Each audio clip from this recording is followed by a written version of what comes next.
Money can be such a taboo subject, but I'll take you guys, it doesn't have to be. So here are 5 important money conversations that everyone should have with the people in their life. Be sure to like and subscribe and share this episode with a friend or to one of these 5 people that we're about to talk about. All right, conversation number 1 is with your parents. Okay, so this one gets a little tricky because I feel like I talk to a lot of adult children who are like, I don't even know where my parents are at financially. I don't even know what's going to happen. I don't know if they have a will. I don't know anything. So this is a conversation you have to be, I think, very cautious about because depending on your parents and your relationship with them will depend on how this goes. So a perfect scenario, okay, we'll just paint the perfect picture is, hey, mom and dad, I was just curious, financially for you guys, where you are, just so we know as kids or your only child, as you're aging and getting older, I just want to make sure that your wishes, everything you're wanting is laid out well. So do you have a will? Oh, you do? Great. Do we want to talk about that just to make sure that everyone understands what's in it? You do? Wonderful. Thanks, mom and dad. Do you have retirement? Okay. Is it enough to live on? Okay. If you want to tell me, that's great how much you have. If not, no big deal. Oh, you want to tell me everything? Wonderful. Great. Yay. Healthy conversation. That's what we want. You can have all the information about your parents. Again, it's not for you to be nosy, but it's for you to be able to know how to plan well for them, whether if they're aging and they get sick or something and kind of, hey, here's where everything is. Here's the accounts. Here's what to do. Or if one of them suddenly passes away, if they both pass away suddenly, and you're left with this, estate, big or small, debt, no debt, but you know what is going on. Because we have found over and over again, especially in a time of grief, when money doesn't have to be the thing that you're trying to investigate, it just allows you to actually grieve and actually be in the moment. But for so many people, if something serious does happen, they're figuring out all this other stuff and attorneys are calling and it just becomes a mess and you're having to deal with a money issue when you should just be dealing with the issue of grief. So the more that is said, the more that is communicated, that is the healthiest path. And again, you're going to have to decide for your parents, what they're going to be able to hear, what not. Because again, everyone has a different relationship with their parents, but that is the ideal scenario. And again, if they won't give you all that information, if they won't talk about it, there's not much you can do, right? We can't control them. You can't control them. You can't cause them to change. You can maybe give a little bit of encouragement or maybe ask in like a different way 1 or 2 times. But if they don't want to tell you, they're not going to tell you. But ideally, for you to be able to know, hey, are you good? Not only into retirement, but also do we all know what is going to happen, when the time comes when you pass? Because the truth is, everyone dies. So that's the truth.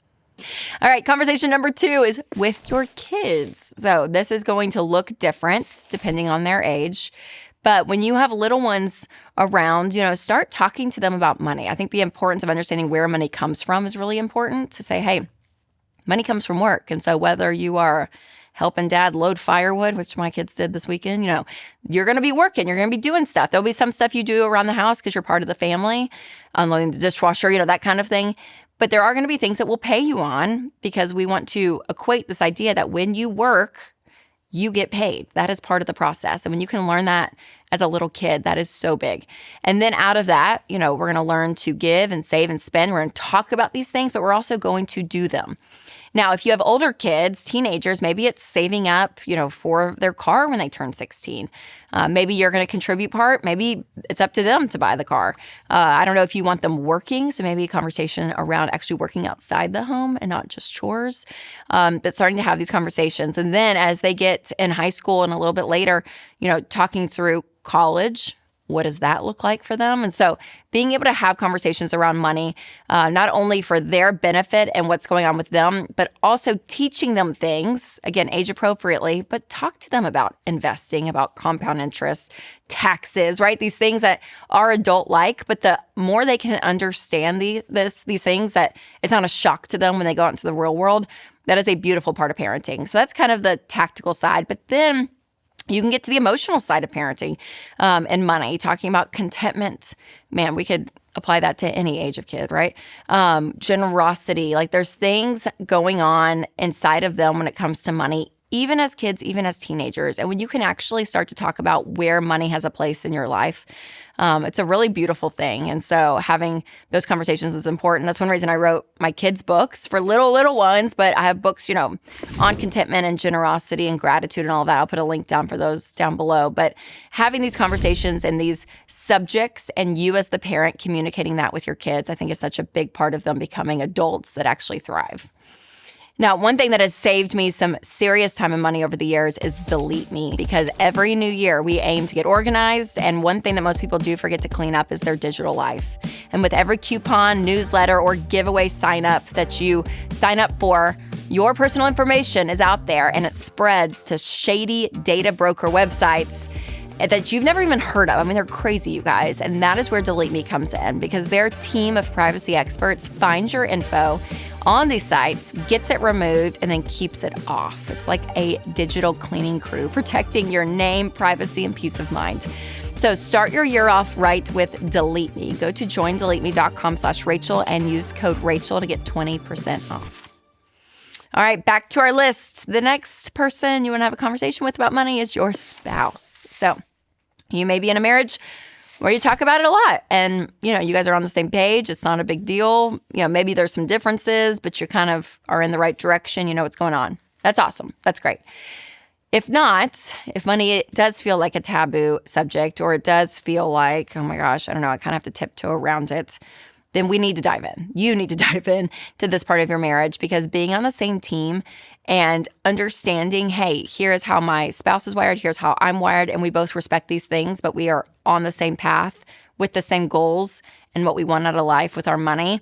That is the ultimate goal. And so there should be no imbalances of power, right? We hear this a lot, like, well, he makes the money and so he gives me an allowance, or, well, I don't really know, she just deals with all the money and she just tells me what to do with it. No. You both have to be grown-ups in the situation. And I think the goal for this year would be to sit down together, get on the same page about where you guys are in the present, how much debt you have, what's in retirement accounts, what's in savings accounts, what's in the checking. Like, here's where we are in the present. Actually start doing a budget together every single month. So you guys plan together and you both have a say. You both have a say in where the money goes. And you can agree on that, which may take a month or two to kind of figure out all the stuff, but it's worth it. Push through that. And then number 3, I'd say long-term, be thinking, what do we want to be doing in the next 2, 3, 4, 5, 10 years together as a couple? Because that's the fun part of marriage, that you get to build a life that you love together. And so leaning on each other and getting on the same page is crucial. So if you've not had that conversation with your spouse yet, do it, because it not only helps your money situation, but it also helps your marriage in general.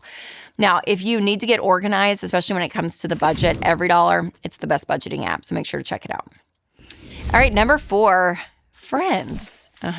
So listen, I'm not saying go to dinner and ask what everyone's salary is and how much everyone has in their 401k. No, not asking about that. But I think a little financial wellness checkup on a friend group, I think is, pretty great. I think there's something to be like, man, how's everyone doing? Like the economy, inflation, ugh. How's everyone feeling? Everyone good?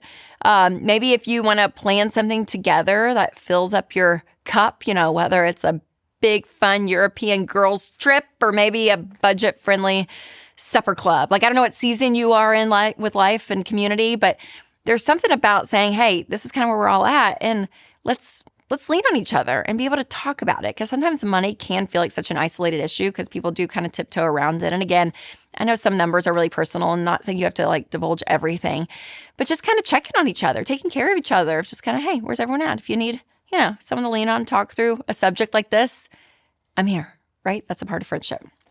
All right, number 5, colleagues. So evaluate, how you're feeling at your job. You'd be thinking okay, do I need to make more money? And if that's the case, asking your leader if you can, set up a growth plan. What does it look like for me to get a raise in the next 1, 2, 3 years? Especially if you want to, plant roots in the company you're in. being able to be, okay, what's the best way for me to thrive in this? Not only in what I'm doing, but what I'm earning. Or maybe you're feeling like, hey, I kind of want to look somewhere else. And maybe that is a time to have discussions, maybe not with the colleagues in that company, but just outside and thinking through, okay, where are people winning in their professional life? What are they doing that I want to do? And start having those conversations, because there is something about career and the people that you know, and being able to have people in your life to speak into this, I think is really important. So whether it's colleagues within the company you're in or even outside, I think having those conversations is really, really important, because again, your income is a really big deal. It's not the end all be all in life by any means, but it is kind of a pulse check of what you're going to be able to do financially long term. And also kind of just seeing like, hey, is what I'm thinking right? How you feeling? Put a little couple of feelers out there when it comes to your money. All right, speaking of professional growth, if you haven't seen my episode, the 3-step formula to finding a job you love with Ken Coleman, you can click right here. That's coming up next. Or if you're listening on podcast, click the link below.